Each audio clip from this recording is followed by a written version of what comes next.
episode. I'm going to continue with part 2 from the Celestine prophecy by James Redfield. In the first part, we have only discussed a couple of passages that I have highlighted. So I'm gonna do the same for this one as well. I don't want to give you any spoilers. I'm afraid you'll have to read the book yourself. So let's begin. Start of quote.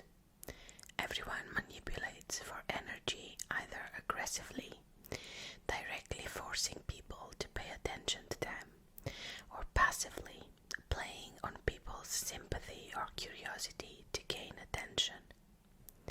For instance, if someone threatens you, either verbally or physically, then you are forced, for fear of something bad happening to you, to pay attention to him and so to give him energy. The person threatening you would be pulling you into the most aggressive kind of drama, what the Sixth Insight calls the intimidator. End of quote. This passage actually spoke volumes to me because there's always some sort of control happening among every single element of this physical plane. Like, for example, a person obviously taking control of the conversation, a child trying to grab your attention, or it can be a lot simpler than that. Maybe a plant's roots just reaching in the ground, grabbing for water. Everyone is trying to control something, whether it's their environment, their mood, themselves, others. This is the first passage in this book that actually talks about the insights. I wanted to keep those kind of a secret, I suppose, just so I can get you to read the book and not just listen to my review. Start of quote. We are not merely the physical creation of our parents. We are also the spiritual creation. You were born to these two people, and their lives had an irrevocable effect on who you are. To discover your real self, you must admit that the real you began in a position between their truths.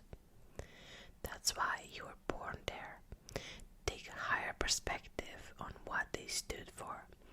Your path is about discovering a truth that is of a higher synthesis of what these two people believed. End of quote. When I was reading this, at first I didn't think much of it, and I was kind of disagreeing with the author. But the more I thought of it, it kind of makes sense. Each person is just a result of their environment, and each personality, each individual is created by a series of decisions that were made by him or were made for him. And most often in your childhood, those decisions will be made by your parents for you. However, there's another side of this. That side where you took on the spiritual selves of your parents. Sometimes we take on not even our parents' spiritual sides, but also our grandparents. And that's why we are so linked to our ancestors.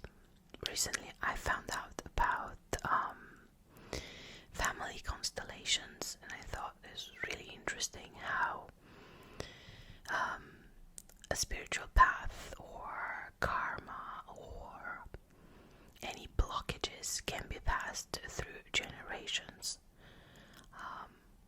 and how that can influence you in ways that you never thought you could.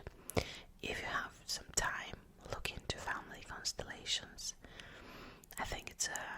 interesting subject. Start of quote. We all have a spiritual purpose, a mission, that we have been pursuing without being fully aware of it. And once we bring it completely into consciousness, our lives can take off. In your case, you've discovered this purpose. Now you must go forward, allowing the coincidences to lead you into a clearer and clearer idea of how to pursue this mission from this point on. What else you must do here. End of quote. A couple years back I thought coincidences were just that. I didn't think much of them. In any case, sometimes I thought maybe I'm just lucky. But now I know that nothing is a coincidence anymore. Everything is here to either teach me a lesson, to help me grow, to show me something, or simply to bring a bit of happiness. Everything makes sense if you look into it. Start of quote. Because any one adult can only focus on and give attention to one child at a time. If there are too many children for the number of adults, then the adults become overwhelmed and unable to give enough energy. The children begin to compete with each other for the adults' time. End of quote. This subject has never been one to interest me because I don't think I want children. It's up for debate at this point, but giving attention to just one child at a time seems like the correct way to go about things. You cannot possibly teach two children to walk at the same time, can you? You can maybe teach both of them how to read at the same time, probably with a bit of difficulty. However, one child can appreciate your attention far better than splitting it with their sibling or maybe their friends. That way they can receive proper education, attention, and care. And also, what's most important, they will receive the proper amount of energy that they need to grow. A child always feeds off an adult because that is their main care. And they don't come to you just for food, sleep, attention, and hugs. They also come to you for energy. Start of quote. When love first happens, the two individuals are giving each other energy unconsciously, and both people feel buoyant and elated. That's the incredible high we all call being in love. Unfortunately, once they expect this feeling to come from the other person, they cut themselves off from the energy in the universe and begin to rely even more on the energy from each other. Only now there doesn't seem to be enough, so they stop giving each other energy and fall back into their dramas in an attempt to control each other and force the other's energy their way. At this point, the relationship degenerates into the usual power struggle. End of quote. What I actually got from this paragraph is that we always have to depend on a source of energy. Some of you may be into the law of one and may know about how supposedly we all connect to the source and we constantly receive energy from the universe. However, not everyone believes in the same things. No one has answers, neither do I.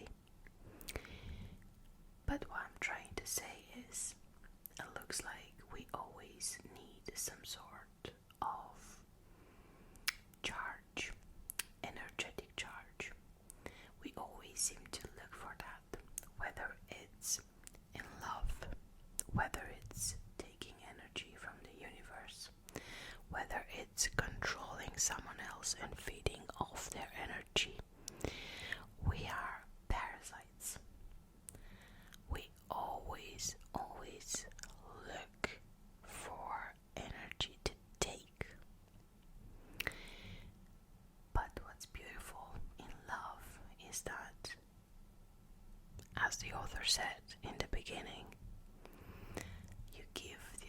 person energy and they give you theirs. But that cycle will eventually end when one of them will be cutting off that energy. I think that people who have somehow survived through, I don't know, 10, 20, 50 years of marriage, or maybe just partnership. It doesn't have to be romantic, it could just be a friendship. Have learned to always provide for the other person. And I mean energetically, obviously. Start of quote. Some people get inflated when in a group. They feel the power of an idea and express it. Then, because that burst of energy feels so good, they keep on talking, long after the energy should have shifted to someone else. They try to monopolize the group. Others are pulled back, and even when they feel the power of an idea, they won't risk saying it. When this happens, the group fragments, and the members don't get the benefit of all the messages. The same thing happens when some members of the group are not accepted by some of the others. The rejected individuals are prevented from receiving the energy, and so the group misses the benefit of their ideas. End of quote. I experienced this all my life. I am not a very talkative person. I'm usually shy, and I'm an introvert, and I don't talk much. Most of the time I prefer to listen. However, every time there's a group project, every time there's a conference call, a Zoom meeting, a Discord meeting, anything like that that involves a group of people, I am that one person who doesn't talk too much. Either because one person is constantly talking and doesn't let others speak, or because when I do, someone interrupts me. And I know that is just a power struggle, but I don't mind. I will rather keep my ideas for myself if I don't feel the need to share them.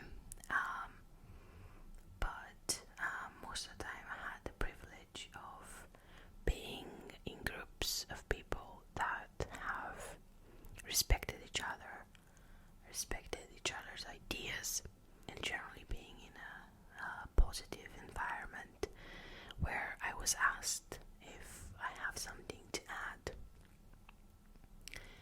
So I was always lucky in that aspect, because at the end, if I wanted to really add something, I could add to the idea.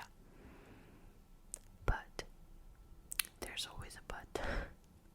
I have seen people that are really withdrawn, that haven't spoken a single word in some meetings, and guess what? Next time there was a meeting, they were missing. Why? Because everyone feels the need to feel listened to.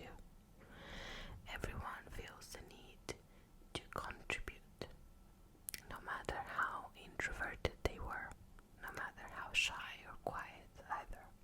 Also, when a member of a group is not accepted by one or more members of the same group, even though they may or may not know about it, or maybe they suspect, you can always feel that energy when you're approaching the group, that you are not needed there, that your ideas will be spoken in vain, that the other members will not take into consideration anything you say. And it's a shame, really, because leaving aside all the disliking, those people could have actually contributed in a constructive way. That's all I have for you tonight. I hope you enjoy this.